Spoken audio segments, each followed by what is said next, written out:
What is up, everybody? Welcome to DFS by the Numbers. These are my Draftkings MMA picks for UFC Vegas at 90. We got Brendan Allen going against Chris Curtis. And yeah, we are back in the Apex here. We have a 13-fight card. We got a very late notice replacement we'll talk about. And yeah, liking this card from a DraftKings perspective. I think it's going to be solid. I'm hoping there's no mid-card cancellations on this one. And yeah, looking forward to it. Looking forward to next week as well, UFC 300. Be on the lookout for some early UFC 300.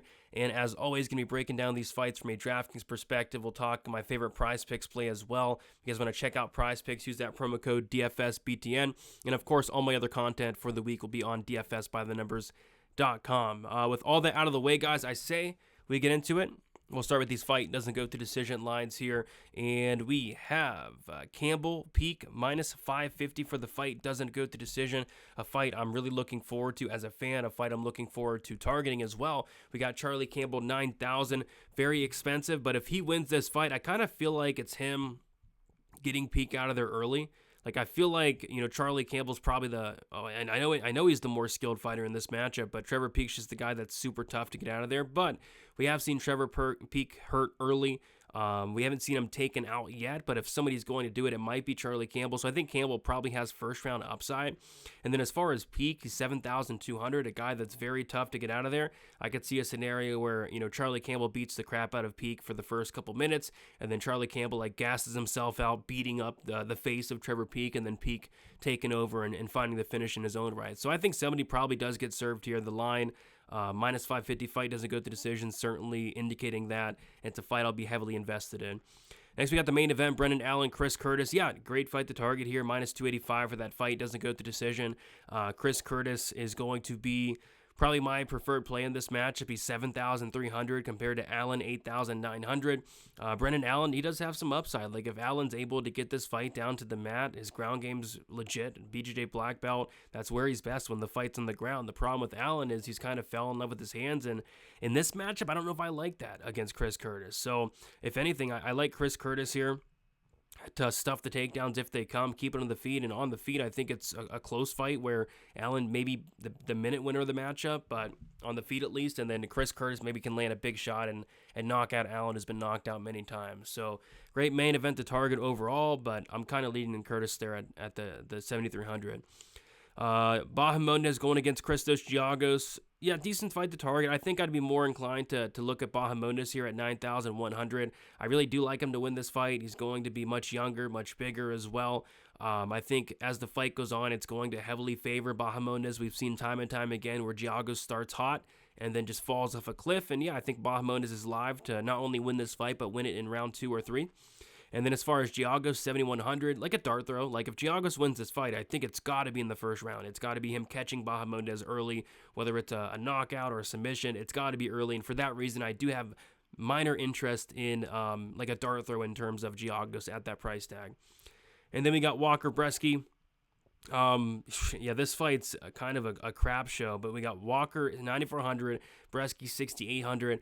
I think both guys are in play. Like, Walker 9,400, I think is going to be pretty low owned. Money's been pouring in on Bresky throughout the week. With Walker, I don't think he's the greatest fighter in the world, but what he does have is he has wrestling upside. Like, his wrestling's actually not bad, and that's kind of where I feel like he can not only go out there and win this fight, but actually put up a decent score. Whereas with Bresky, I think he'll actually have some ownership on him, believe it or not. I'm just not sure how he wins this fight. It's just hard to picture Bresky winning a fight in the UFC, to be honest. So I'm more inclined to actually play Walker at 9,400, but it's an ugly fight for sure.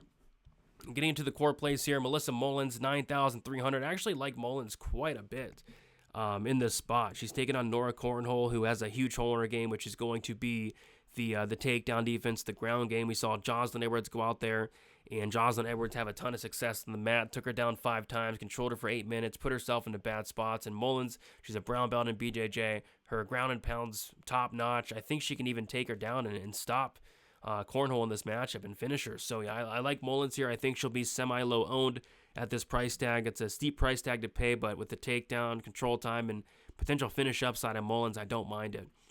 Alexander Hernandez, 8,700. Another fight I don't mind targeting. I kind of see it being Hernandez early or Damon Jackson late.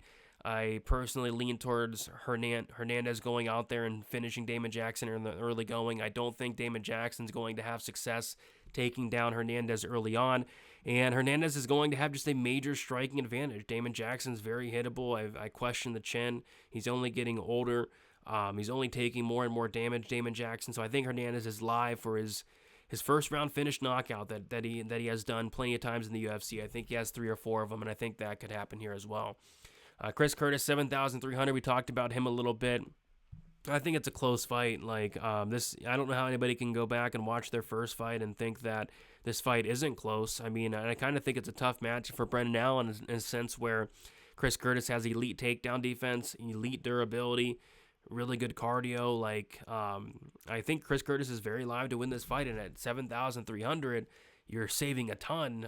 So yeah, it's got to be a core play for me. Ignacio Bahamondes, 9,100. Talked about him a little bit. I think he weathers the early storm and takes over 2-3. I think he's live for a finish in 2-3. I like the volume he brings to the table. I think he's very dangerous, whether it's with submissions. He has those really long arms, or if it's with power, sneaky power in those hands as well, and those kicks also. I think Bahamondes is live to finish in this second or third round here, and I think at 9,100 it could put up a solid score. Getting into the GPP plays, we got Walter Walker, 9,400. Yeah, money's coming against him. Money's coming out on Lucas Bresky, which it's some semi-understandable, but I can never pick Bresky to win a fight ever. I think Walter Walker, although I don't think he's that great, I think he has a path from a DraftKings perspective to score, somewhat decently with the takedowns. I've seen him go out there and just rinse and repeat takedowns.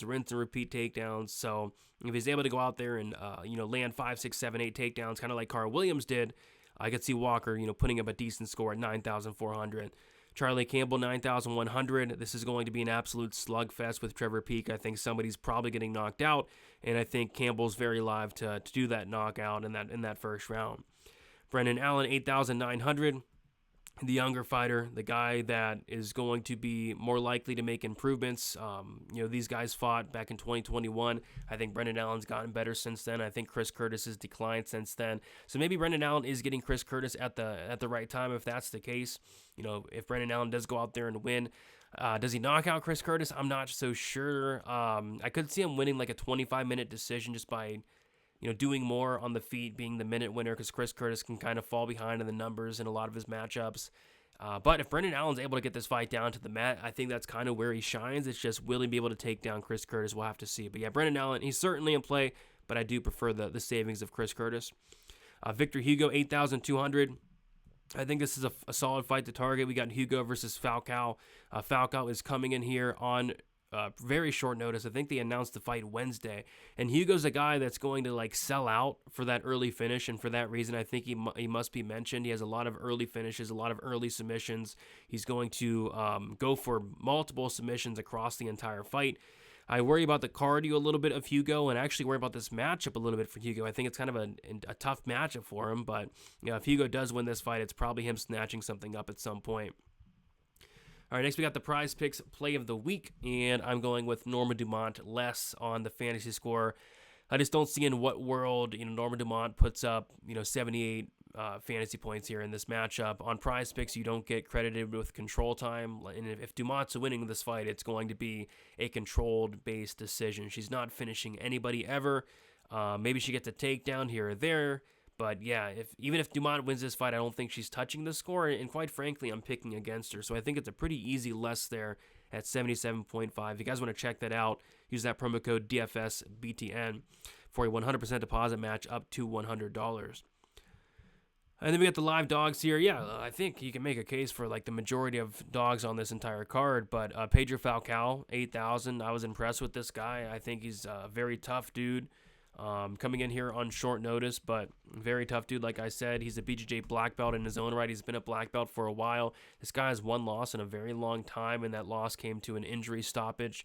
On top of that, he won on the Contender Series back in 2021. It was a pretty dominant win. Didn't get a contract. I'm not sure why. Got a vicious knockout win in the third round via ground and pound, and I could see something like that happening here. Hugo's probably going to sell out for those submissions, and I've seen Hugo slow down, whereas Falcao, although coming in short notice, maybe he'll be the fresher guy down the stretch. So I can see a Falcao late finish here. I think that's on the table, and at 8,000, I don't mind that.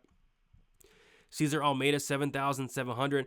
I think this fight overall is decent one to target because you got a striker versus wrestler matchup where on the feet Almeida it's night and day. He's going to be the much better striker. He's going to be the only person probably landing strikes in this matchup in general. Then you got the wrestler in Dylan Bucka, who's more expensive at 8,500. And I kind of do lean Almeida to go out there, maybe land the bigger shots. If there's a finish in this fight, it's coming from Almeida. I don't think Dylan Bucka's finishing anybody.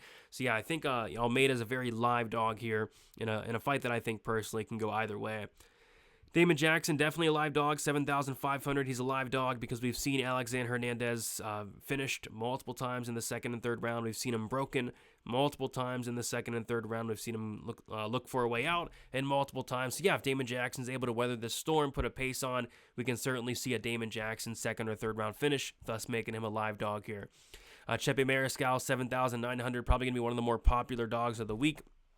And yeah, this guy is a dog, both figuratively and literally. He's a dog. He's tough to get out of there. He's going to fight for your money. He's going to make this a war. He's going to make this a brawl. He's 2-0 in the UFC as an underdog, and he's going against Morgan Charrier in what I think is another close fight. I think these two are fairly evenly matched. Charrier's pretty good everywhere. Chepe's pretty decent everywhere as well. But yeah, I think from a DraftKings perspective, I'd probably prefer that underdog price tag of Chepe there of at 9,000 or at 7,900. Pump plays, Trevor Peak, 7,200, certainly in play here. I think this fight is one to target for sure. I think somebody's getting served. I think somebody's getting knocked out. And Trevor Peak's tough to knock out, whereas Charlie Campbell, we've seen him knocked out. So I could see a scenario where Trevor Peak is able to break Charlie Campbell. I could see something like that happening. And this price tag is just very intriguing for Trevor Peak. I think he's going to be pretty high owned, but, kind of rightfully so at this price tag. And then Christos Giagos, more of like a dart throw here, 7,100. If he wins, I see it being in round one, because after round one, he doesn't really offer much. And then the fade is Norma Dumont here, she's 8,600. But even if she was 7,600, I still wouldn't play her, to be honest. If she wins this fight, I see it being like a cage pushing terrible fight. And like I said, I'm not even convinced that she even wins the fight to begin with. So yeah, pretty easy fade for me, Norma Dumont. 8,600. There you guys have it. Thank you so much for watching. If you guys could, like the video on your way out, subscribe to the channel, check out the prize picks, promo code DFSBTN, check out the website, dfsbythenumbers.com. It's where you'll find all my other content. And be on the lookout for UFC 300 content coming out next week, but I'm going to be getting out some content early. And yeah, guys, best of luck. UFC Vegas 90 should be a fun card, and we'll talk to you guys soon. See you later.